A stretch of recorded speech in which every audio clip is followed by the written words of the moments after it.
திருப்தியான வாழ்க்கை நீங்களும் நானும் வாழ்கிறோமா? அல்லேலூயா.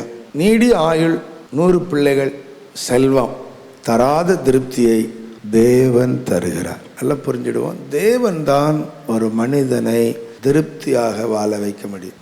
ஆலயத்தில் உள்ள சம்பூர்ணத்தினால் திருப்தி அடைவார்கள்.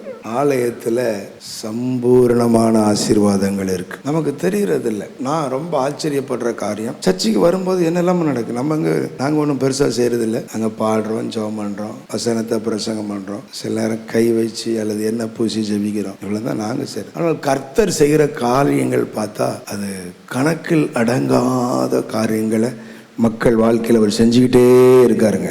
என்னெல்லாமோ செய்கிறார், நமக்கு ஆச்சரியமாக தான் இருக்கு. சர்ச்சுக்கு வர்றது ரொம்ப அவசியம். சர்ச்சை புறக்கணிக்கிறவங்க வாழ்க்கையில் திருப்தி இருக்காது. சபை கூடுதலை விடுகிறவர்களுடைய வாழ்க்கையில், அதை குறை சொல்லி தெரிகிறவருடைய வாழ்க்கையில் கடைசி மூச்சு வரைக்கும் திருப்தி இருக்காது. அது ரொம்ப அவசியம். என்ன நடக்குன்னு தெரியல, ஆனால் திருப்தி அவர் தருகிறார். ஆலயத்தில் உள்ள சம்பூர்ணத்தினால் திருப்தி அடைவார்கள்.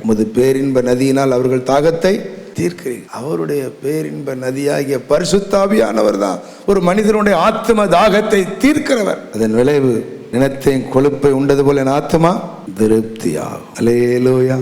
நீங்க எங்க இருந்தாலும் கர்த்தர் உங்களை திருப்தியாக்குவா.